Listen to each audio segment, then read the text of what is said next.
especial. Amém? Então eu conto com você para isso. Abra sua Bíblia em Deuteronômio capítulo 10. Eu quero ler um versículo com você. Deuteronômio capítulo 10. Glória a Deus. Eu quero ler com você algo muito precioso que está neste versículo. Versículo de número 16. Me acompanhe aí, por favor. Circuncidai, pois, o vosso coração e não mais endureçais a vossa cerviz. É apenas um versículo, vamos repetir a leitura. Circuncidai, pois, o vosso coração e não mais endureçais a vossa cerviz. Muito bem. Queridos, eu sei que tinham pessoas perguntando para mim, pastor, nós saímos do Egito, chegamos até o Monte Sinai. A outra palavra vai ser do Monte Sinai até Canaã. Mais ou menos isso. Me acompanhe aí para você entender e abra seu coração para aquilo que o Espírito Santo tem para ministrar. Mas eu quero exatamente, só a nível de introdução, para a gente sair do Monte Sinai. Porque chegou o momento em que Deus disse, olha, já chega, vocês já ficaram o tempo suficiente aqui, é hora de seguir viagem. Então entenda isso aqui que eu quero lhe falar. Depois do povo chegar no Monte Sinai, ou ao chegar ao Monte Sinai, o primeiro e maior benefício que eles receberam do Senhor foi a revelação da lei, ou seja, a revelação da palavra de Deus para a vida deles, que veio para libertá-los da ignorância na qual eles estavam vivendo. Porque enquanto não tinha lei, não havia consciência do pecado. Então a lei veio para estabelecer limites, para colocar termos na vida de cada pessoa. Porque a lei veio dizendo para o assassino ou para aquele que tinha a intenção de matar, não matarás, não furtarás, não adulterarás, e daí por diante. Então a lei ela veio para trazer uma libertação da ignorância na qual o povo estava vivendo, pois havia saído do Egito debaixo de uma influência da sua cultura, dos seus costumes, da vida que estava vivendo lá, ok? Então o benefício, o maior benefício adquirido no Monte Sinai foi a revelação da lei, a revelação da palavra que o povo recebeu. Mas entenda isso aqui, só que isso não foi o suficiente. Não foi o suficiente receber a libertação da ignorância. Por quê? Porque quando você lê o Pentateuco, os primeiros 5 livros, quando você vê Pentateuco, você entra para Josué, o livro de Juízes, você vai observar que mesmo o povo tendo recebido a lei, mesmo o povo, sendo liberto, esse é o sentido da ignorância na qual estava vivendo, porque a lei veio para trazer luz nas trevas de cada um, mesmo tendo consciência disso, aquilo não foi suficiente. Por que não foi? Porque o povo, mesmo liberto da ignorância e estando circuncidado, mesmo o povo tendo conhecimento da lei, estando circuncidado na carne, ainda se mantinha com um coração rebelde e desobediente para com o Senhor. Ainda permanecia sendo um povo, como o Senhor fala, um povo de dura cerviz. E se você for ver aqui, o texto que nós lemos está dentro do Pentateuco, os primeiros 5 livros da Bíblia. Lá no Deuteronômio, o Senhor dizendo, olha, circuncidai o vosso coração e não endureçais a vossa cerviz. Não endureça, o seu coração não trave com rebeldia, com desobediência. Então a gente percebe que aquilo não foi o suficiente. Queridos, a circuncisão, o que era a circuncisão? E que é uma realidade ainda em alguns países. Se você for ver na internet, a circuncisão, ainda nos dias atuais, é realizada em alguns países. O que é a circuncisão? É uma cerimônia religiosa que consiste no corte do prepúcio do órgão genital masculino. E um adendo, como eu lhe falei, que em alguns países essa prática ainda é comum. Ela acontece com crianças, com meninos, essa prática é muito normal ainda. A circuncisão era um sinal da aliança de Deus que ele havia estabelecido com Abraão e todos os seus descendentes. Deus começou com Abraão essa circuncisão e a partir de então toda a sua descendência então esteve debaixo desta aliança que Deus havia estabelecido com o seu povo. Agora perceba uma coisa aqui, nos dias de Jesus e nos dias de Paulo, o que que nós observamos? Que muitos líderes judeus que já estavam considerando que um judeu circuncidado não podia ou não deveria ser condenado ao inferno, porque ele já tinha se circuncidado. Então é tipo assim, circuncidou, passe livre para o céu. Não existe mais possibilidade nenhuma de um judeu circuncidado ser condenado ao inferno. Mas por que eles tinham esse entendimento? Porque eles haviam transformado, entenda isso aqui, eles haviam transformado um ritual, tá? Eles haviam transformado um ritual em uma cerimônia de garantia de salvação eterna e do favor divino, e isso independente da atitude de fé diária e da seriedade com Deus, o que sempre foi muito claro no próprio ato da circuncisão. Deus sempre quis que aquilo fosse algo sério, que as pessoas entendessem o que elas estavam fazendo e não transformar aquilo em um ato religioso, uma cerimônia que seria uma espécie de uma garantia já para ser salvo. Você é circuncidado, você é salvo. Você não é, você está condenado. Então Paulo, Jesus nos seus ensinos, e Paulo veio deixando isso muito claro, que a circuncisão por si só, ela não era o suficiente. Porque se ela fosse a circuncisão e a lei, Jesus Cristo não precisaria ter vindo. Entende? Ele não precisaria ter vindo.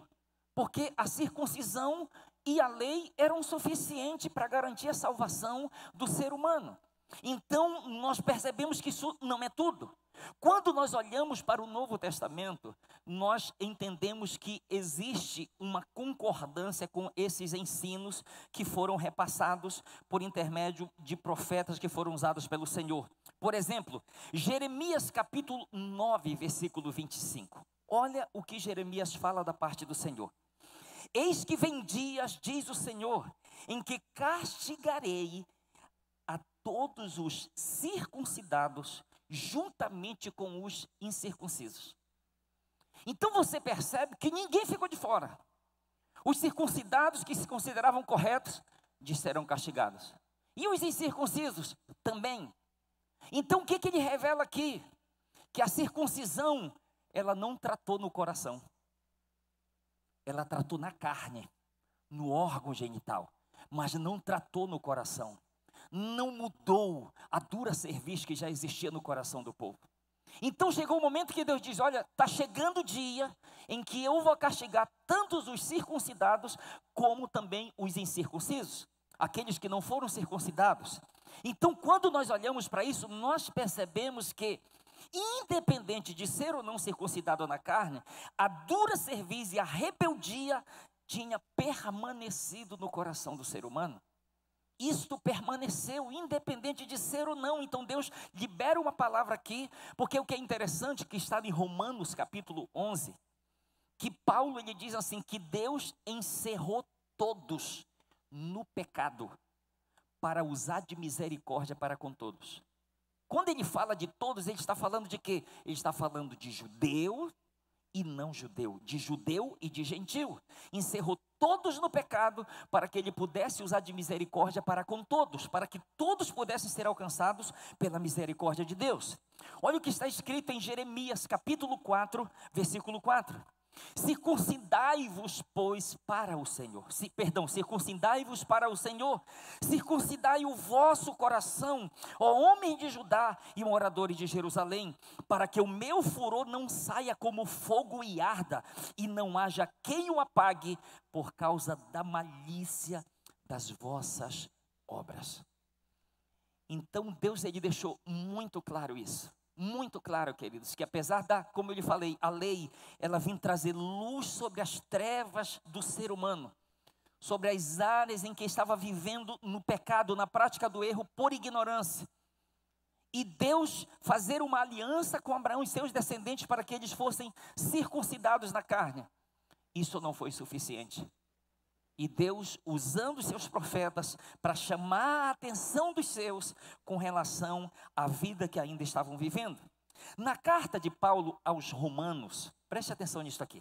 Na carta de Paulo aos Romanos, a advertência que ele faz é tanto para judeus como para gentios, quanto ao perigo da arrogância, da confiança na justiça própria, da religiosidade e de todo tipo de formalismo que confia em memoriais e rituais.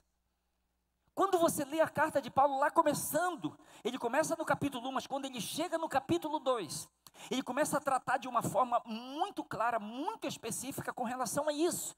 Ele começa a combater a arrogância daqueles que eram circuncisos, os circuncidados. Ele começa a combater a arrogância, começa a combater a justiça própria. Eu sou justificado pelos meus atos de bondade. Começa a combater a religiosidade e rituais e formalismo que o homem estava vivendo, praticando para que então pudesse ser aceito ou justificado diante do Senhor. A carta dele, ele trabalha isto quando ele está escrevendo sua carta. Tanto Jesus quanto o apóstolo Paulo em seus ensinos deixam claro que o verdadeiro sinal de estar em aliança e pertencer a Deus não é uma marca externa no corpo físico ou uma cerimônia especial de iniciação. Preste atenção, o verdadeiro sinal é quando o Espírito Santo vem com o seu poder regenerador habitar nos cristãos sinceros e autênticos. Você entende? Preste atenção nisso aqui. O verdadeiro sinal da circuncisão não é o externo no corpo físico. O verdadeiro sinal é quando o Espírito Santo vem com o seu poder regenerador habitar nos cristãos sinceros e autênticos. Ali nós vemos uma marca genuína da verdadeira circuncisão. E Paulo, ele denomina este ato de a circuncisão do coração. Não a circuncisão do prepúcio, do órgão genital masculino, mas a circuncisão feita no coração.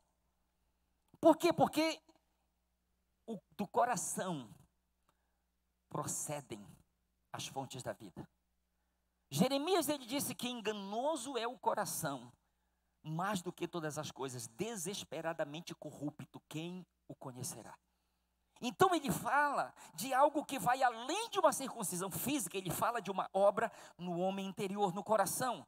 E o que é essa circuncisão do coração? Preste atenção, é o ato de arrependimento do pecador e a entrega incondicional de sua vida a Jesus para experimentar e começar a viver um novo nascimento em Cristo Jesus.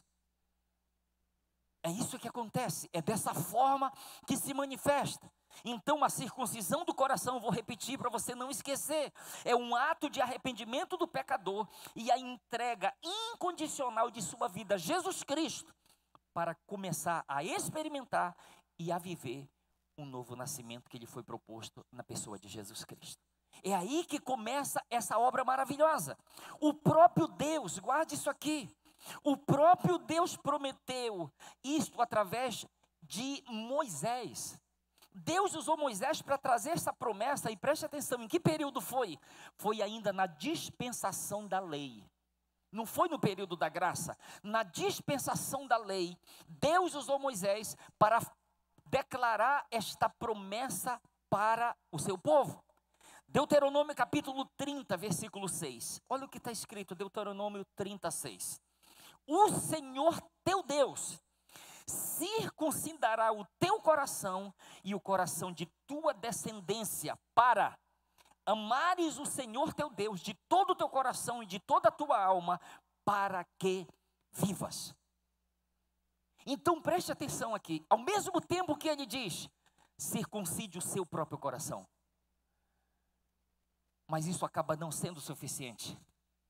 O homem por si só circuncidar o seu coração precisa ser uma obra regeneradora do Espírito Santo. Aí é que vem a promessa, Deus diz, eu vou circuncidar o coração de vocês, não somente de vocês, mas também da vossa descendência. Essa é uma promessa para a minha vida e para a vida dos meus descendentes. Essa é uma promessa para a sua vida e para a vida dos seus descendentes, para aqueles que estão vindo depois de você, os seus filhos. Quem toma posse disso para a sua vida em nome de Jesus? Agora, preste atenção nisso aqui. Me ouça. A circuncisão do coração é o quê? Preste atenção. A circuncisão do coração é um sinal interno, operado pelo Espírito Santo, que reflete externamente através de palavras e atitudes de um nascido de novo. Vou repetir. Preste atenção. Está bem aí, ó. A circuncisão do coração é um sinal interno, operado pelo Espírito Santo, que reflete externamente, através de palavras e atitudes, em um nascido de novo. O que eu quero dizer com isso? Eu quero lhe dizer que existem evidências de uma conversão verdadeira. Existem sinais de que uma pessoa verdadeiramente ela se converteu para Cristo. Eu não sei se em algum momento você já parou e olhou para o espelho e refletiu a sua imagem, você olhou. Rapaz, será que tu já é convertido mesmo?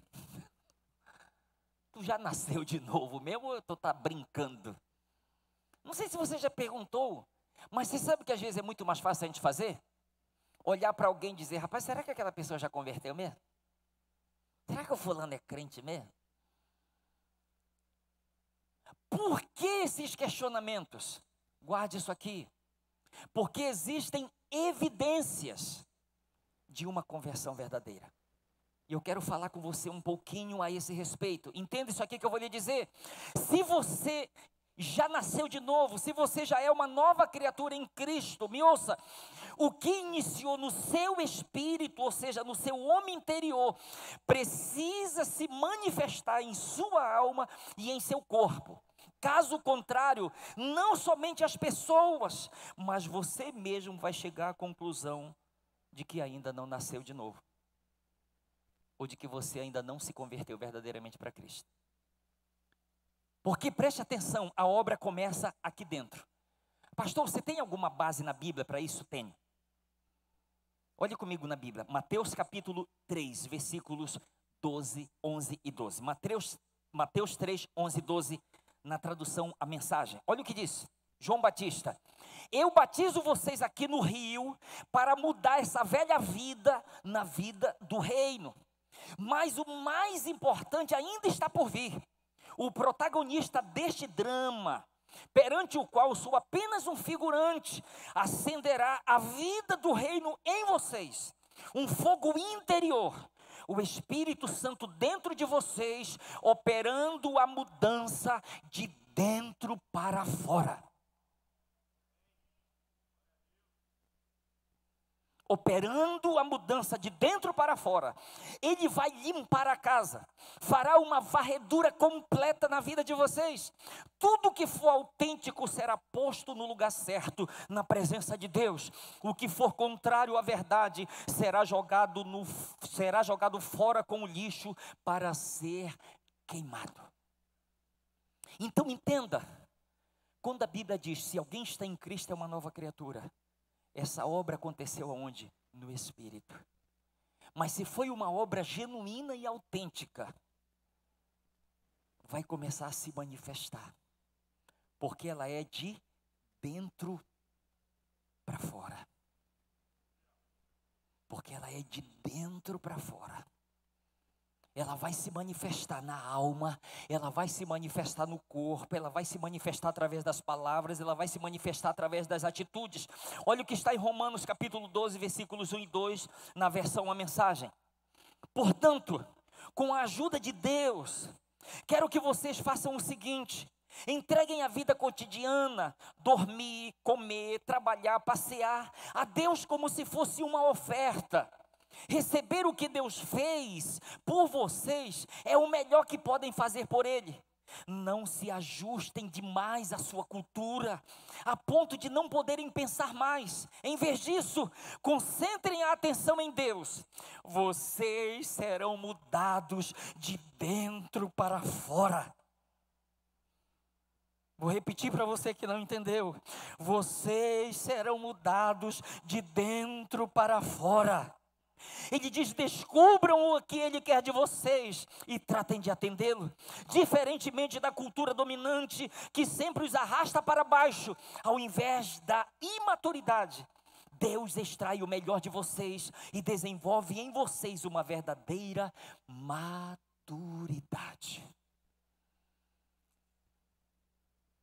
Queridos, olha aqui para mim.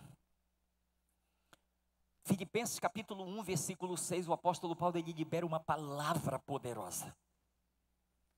Ele diz: estou plenamente certo de que aquele que começou a boa obra em vós, há de completá-la até o dia de Cristo Jesus. Se começou uma obra no meu e no seu espírito, o processo continua. E não vos conformeis com este século, mas transformai-vos pela renovação da vossa mente. Há um processo, há uma obra acontecendo, algo está acontecendo. Mas me ouça, a vida de todo seguidor de Jesus deve ser marcada por 2 tempos. Preste atenção, a vida de todo seguidor de Jesus deve ser marcada por 2 tempos: o passado e o presente. Quem eu era sem Cristo e quem eu sou com Cristo.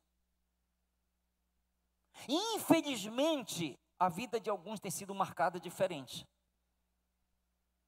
Antes com Cristo e hoje sem Cristo. Alguns começaram com Cristo, nasceram no lar evangélico, serviram ao Senhor por um tempo, mas, como disse Elvis Presley no final de sua vida, a fama, as fãs e as riquezas não me deixam voltar para Jesus. Então, infelizmente, alguns começaram bem e hoje estão vivendo mal. A vida, guarde isso, de todo seguidor de Jesus, ela precisa ser marcada por 2 tempos: o passado e o presente, quem eu era e quem eu sou. Eu vou lhe dar um exemplo do que aconteceu lá no Pará, lá na nossa terra natal, Monte Alegre. Um pastor tomou a decisão dele para Jesus, não era pastor, tomou a decisão dele para Jesus, estava seguindo Jesus, e alguém que conhecia a história dele, o passado, um dia o encontrou no centro comercial, e de longe ele o avistou e bradou: fala, perigoso!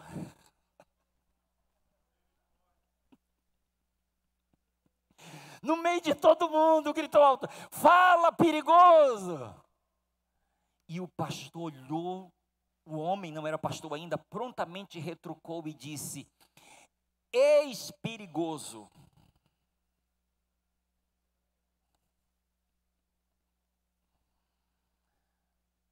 Eis perigoso. Guarde aqui o que eu quero lhe falar com isso, me ouça. A nossa vida em Cristo, ela precisa ter um ex. Ex-ladrão, ex-adúltero, ex-estuprador, ex-enganador, ex-mentiroso, ex-trapaceiro, ex-valentão. Meu irmão, se a minha vida não tiver um ex, não houve novo nascimento.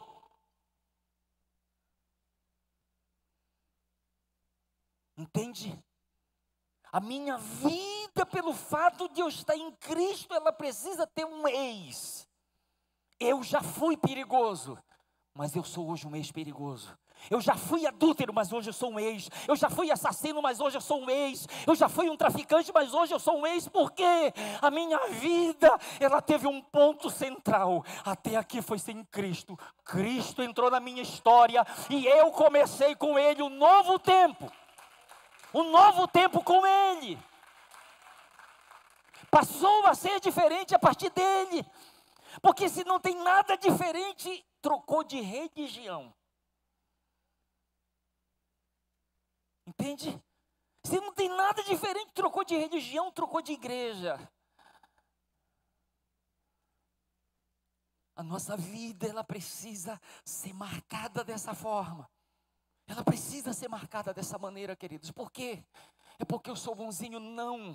É porque eu estou em Cristo.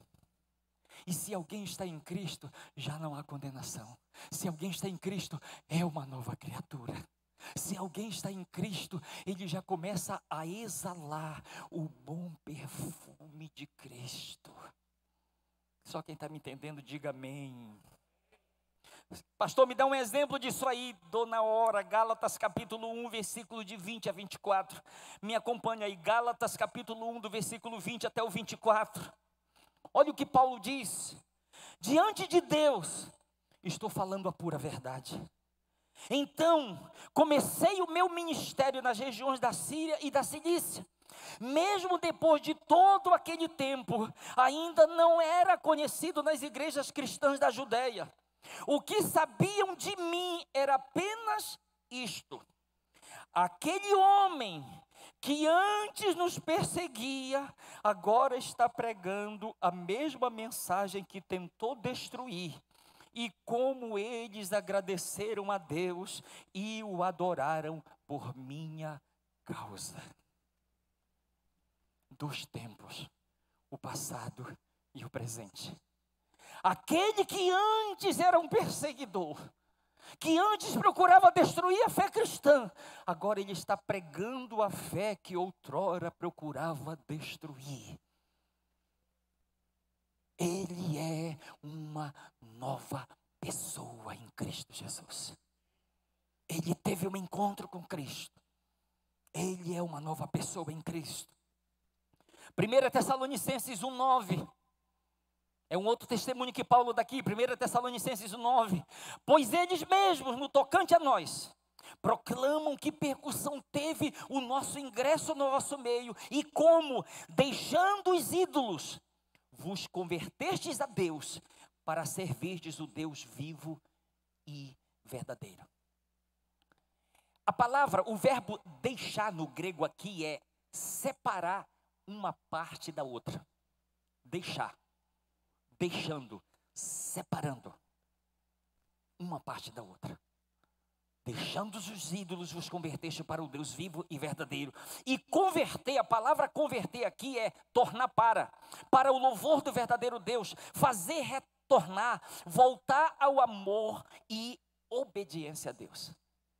Então quando ele diz, olha, deixaram, ou fizeram uma ruptura, houve uma separação radical, se converteram, eles se voltaram para o verdadeiro Deus. Eles se voltaram, eles tomaram uma decisão de se voltar radicalmente para o verdadeiro Deus. Mateus capítulo 18, versículos de 1 a 3. Naquela hora, aproximaram-se de Jesus os discípulos, perguntando: quem é porventura o maior no reino dos céus? E Jesus, chamando uma criança, colocou-a no meio deles e disse: em verdade vos digo que, se não vos converterdes e não vos tornardes como crianças, de modo algum entrareis no reino dos céus. Olha aqui para mim. Para quem Jesus falou essas palavras? Para a multidão? Olha aqui para mim. Jesus não falou essas palavras para a multidão. Ele está dando uma resposta para os seus discípulos. Você sabe o que ele disse? Olha, se vocês não se converterem como uma criança e não se tornar como uma criança, de modo algum vocês entrarão no reino dos céus. Por quê? Porque há uma necessidade. Embora que eu creio que a conversão de muitas áreas de nossas vidas se torne um processo, mas há aquele pontapé inicial, aonde a coisa começa, e ela passa a acontecer, e a promessa ela começa a se manifestar na nossa vida, e há de completá-la até o dia de Cristo Jesus. Mas se tem um início. Eu conheci um homem que hoje ele é um homem de Deus. Ele tomou a decisão dele para Jesus, ele ia para a igreja, mas você sabe como ele ia? Com a carteira de cigarro dele cheia, dentro da meia. Ia para a igreja com a carteira de cigarro, aqui dentro. Talvez se alguém visse, iria dizer: rapaz, esse cara se lá é crente, você está fingindo, está enganando alguém. O negócio está feio lá fora e está dando um tempo aqui dentro. Depois que sentar a poeira, ele volta para lá de novo. Ele ia para a igreja com carteira de cigarro. Não desistiu. Porque ele entendeu a necessidade de ele tomar uma decisão séria por Jesus. Foi séria. Só que aquele vício ainda era muito forte na vida dele. Ele perseverou. Você sabe quem ele é hoje? É um homem de Deus, um dos nossos pastores na igreja sede lá em Santarém. Mas aí de repente tem alguém que não fuma, que não bebe, que não faz isso, aquilo, outro, e de repente não converteu. E esse homem fez algo tão genuíno, tão verdadeiro, que não parecia ser, mas isso se manifestou na vida dele. E a própria família sabia disso, que ele ia com carteira de cigarro para a igreja. Porém, chegou um ponto em que se cumpriu o que está em João capítulo 8, versículo 36. Se pois o Filho vos libertar, verdadeiramente sereis livres. Verdadeiramente sereis livres. Não há pecado, não há vício que possa deter o poder do Espírito Santo na vida de um cristão. Genuíno, verdadeiro, consciente do que fez. Queridos, quando Jesus disse: se vocês não se converterem, este verbo aqui, converter, tem duas palavras, é estrefo ou trope, que significa virar, girar, virar-se, isto é, voltar as costas para alguém, de alguém que não mais se importa com o outro. A metáfora aqui, o entendimento é mudar a conduta, isto é, mudar a mente de alguém. Olha aqui para mim, Jesus nunca mandou ninguém virar crente. Jesus não mandou ninguém virar crente. Pois eu vou agora aqui virar crente para você aqui na sua frente aqui. E vou virar crente aqui diante dos meus irmãos que estão assistindo aqui. Vira crente, Els.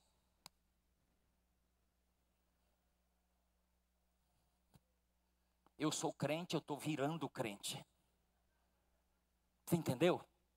Isso é virar crente, é você pegar um crente e virar ele. Jesus não mandou ninguém virar crente. Ele disse: te converte. Muda de direção. Você está indo para onde? Convertei-vos. Convertei-vos. Mude de rumo. Mude de direção. Entende? É essa que é a proposta, que é o desafio dele para todos nós.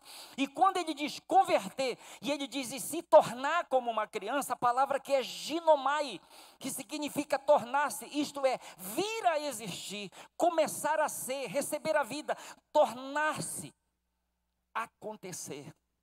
Então quando ele diz, olha, se converta e se torne como uma criança, ele diz, comece a ser aquilo que você não era, mas em mim, através de mim.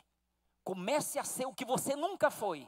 Comece a experimentar o que você nunca experimentou. Mas isso através de mim. Eu tenho isso para você.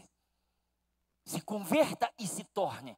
Se converta, mude de direção e passe a ser em mim aquilo que você não era, aquilo que você não foi. Mateus capítulo de número 7. Quero que você me acompanhe aí. Mateus capítulo 7, de 21 a 23.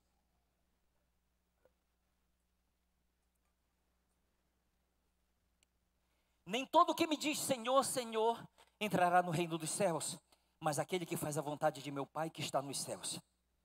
Muitos naquele dia hão de dizer-me, Senhor, Senhor, porventura não temos nós profetizado em Teu nome, e em Teu nome não expelimos demônios, e em Teu nome não fizemos muitos milagres?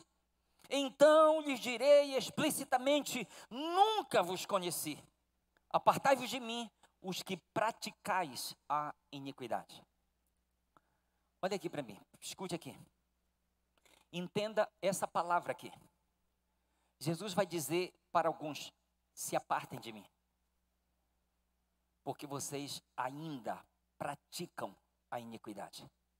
A gente precisa entender o significado dessa palavra aqui para a gente não deturpar. Preste atenção. Quando ele diz, apartai-vos de mim, vós que praticais ainda a iniquidade. Preste atenção no significado da palavra. Quando diz praticais, ele diz, ainda é um negócio, ainda é um serviço. É aquilo com que alguém está ocupado. É aquilo que alguém se compromete de fazer. Ainda está comprometido com a iniquidade, ainda está comprometido com o pecado. O pecado não se tornou um acidente na vida da pessoa, ainda é uma prática deliberada. Você lembra do Sansão? O Sansão desce lá, entre os filisteus, vê uma mulher bonita. Eu quero essa mulher para mim. Aí o homem vai lá, peca. Aí depois ele encontra um leão novo, forte, para atacá-lo. A Bíblia diz, o Espírito do Senhor veio sobre ele, e ele pega aquele leão e o rasga como um cabrito. Aí o Sansão vai lá, apronta mais uma outra. Depois ele volta, quer ir prendendo, ele pega os portões da cidade. O Espírito do Senhor vem sobre ele, ele pega os portões da cidade, coloca sobre os seus ombros e anda cerca de 60 quilômetros com aqueles portões sobre os ombros. É como se o Sansão dissesse, pequei, mas eu continuo ungido, continuo com força, o Espírito do Senhor continua sobre mim. Está escrito que Sansão iria começar a livrar os filhos de Israel do poder dos filisteus. Não estava escrito que Sansão iria viver na prostituição. Isso já foi por conta dele. Está escrito que ele seria um instrumento nazireu desde o ventre materno para ser um instrumento das mãos do Senhor. Não estava escrito que ele iria caminhar por um caminho paralelo em algumas coisas pessoais e particulares.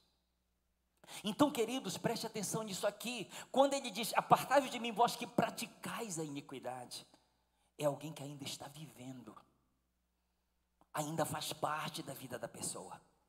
Não foi um acidente. Lembra, Davi adulterou, mas Davi, ele foi sempre um adúltero na vida? Davi mandou matar o homem. Davi sempre matou alguém? Não, aconteceu um acidente na vida dele. Quando você olha para o Salmo 32, olha para o Salmo 51, você vê um arrependimento sincero e profundo de Davi ali diante daquela situação. Me ouça, aqueles que ainda praticam ou ainda vivem na prática da iniquidade, infelizmente, ainda não nasceram de novo. Não se converteram verdadeiramente, nem fizeram de Jesus o Senhor de suas vidas. Porque a palavra Senhor, Senhor, Senhor, a palavra Senhor é Kurios, que significa aquele a quem uma pessoa ou coisas pertence, sobre o qual ele tem poder de decisão, proprietário, alguém que tem o controle da pessoa. Então, quando eu digo, tu és o meu Senhor, eu digo, tu és o dono da minha vida, tu és o proprietário, tu és o Senhor, tu tens a palavra de comando sobre a minha vida. E aí esses que estão fazendo sinais, maravilhas, estão curando, estão expulsando demônio em nome dele, mas infelizmente ele não é o Senhor. Aí de repente ele diz, mas pastor, Deus pode usar um pastor que está na prática do pecado? Pode sim. Você sabe por quê? Porque Deus vela pela palavra dele para cumprir. Entende? Deus cuida de cumprir com aquilo que ele promete. Mas o vaso, ele pode ser um vaso de honra e continuar sendo um vaso de honra até o final. Mas ele pode começar como um vaso de honra e não terminar como um vaso de honra. Quem está me entendendo, dá um sinal aí para mim aí, por favor. Atos capítulo 3, versículo 19. Mas é hora de mudar de vida. Voltem para Deus, para que Ele limpe os seus pecados e derrame bênçãos para renová-los. E envie o Messias, a saber, Jesus, que Ele preparou para o seu povo. Que Ele preparou para o seu povo. Queridos, eu quero concluir essa mensagem lendo um testemunho aqui para você, que está na Bíblia. 1 Timóteo capítulo de número 1. 1 Timóteo capítulo 1, versículos de 12 a 17. 1 Timóteo 1, de 12 a 17, preste atenção. Paulo diz assim: sou grato para com aquele que me fortaleceu, Cristo Jesus nosso Senhor, o qual me considerou fiel, designando-me para o ministério, a mim que noutro tempo, diga comigo, noutro tempo, diga bem forte, noutro tempo, ok? Olha, presta atenção, ele diz a mim que noutro tempo era blasfemo e perseguidor e insolente, mas obtive misericórdia, pois o fiz na ignorância, na incredulidade. Transbordou, porém, a graça de nosso Senhor, com a fé e o amor que há em Cristo Jesus. Fiel é a palavra e digna de toda aceitação, que Cristo Jesus veio ao mundo para salvar os pecadores, dos quais eu sou o principal. Mas, por esta mesma razão, me foi concedida misericórdia, para que em mim, o principal, evidenciasse Jesus Cristo a sua completa longanimidade, e servisse eu de modelo a quantos hão de crer nele para a vida eterna. Assim, ao Rei eterno, imortal, invisível, Deus único, honra e glória pelos séculos dos séculos. Amém. Olha aqui para mim. Paulo está dizendo: eu já fui perseguidor, já fui blasfemo, já fui insolente, mas eu fiz tudo isso, ou eu vivi tudo isso, na minha ignorância, na minha incredulidade. Porém, transbordou a graça e a misericórdia de Deus. Eu fui alcançado pela graça e misericórdia de Deus. Fiel é a palavra e digna de inteira aceitação, que Cristo Jesus veio ao mundo para salvar os pecadores, dos quais eu sou o principal. Paulo diz: noutro tempo eu fui isso. Ele diz: mas agora, ele diz o que Cristo fez. Preste atenção que ele diz, o que Jesus fez, ele diz: mas por esta mesma razão me foi concedida misericórdia, para que em mim evidenciasse Jesus Cristo a sua completa longanimidade, e servisse eu de modelo para quantos hão de herdar a vida eterna. Olha aqui para mim, escute. Existem duas formas de eu pregar o Evangelho. Uma é com as minhas palavras, a outra é com a minha vida. Paulo disse: Deus me concederá o fiel e me designou para o ministério. É como se Paulo dissesse: eu sou um evangelista, eu sou um pregador, eu sou um ganhador de almas, mas Jesus Cristo aprove a Ele me alcançar e me fazer um modelo, um exemplo para aqueles que hão de crer nele para a vida eterna. Então entenda isso aqui: a obra regeneradora que o Espírito Santo opera na nossa vida, ela vai ser benéfica para nós, porque nós somos os mais necessitados. Ela vai glorificar a Deus, mas ela vai ser um instrumento nas mãos do Espírito Santo para alcançar aqueles que ainda não foram alcançados, para salvar aqueles que ainda não foram salvos. E eu vou lhe pedir, fique de pé, que eu quero ler uma frase aqui. Fique de pé, por favor. Ouça: não adianta forçar uma circuncisão, é preciso permitir que o Espírito Santo opere a verdadeira circuncisão no coração, pois a genuína transformação e regeneração começa de dentro para fora. Feche seus olhos, por favor.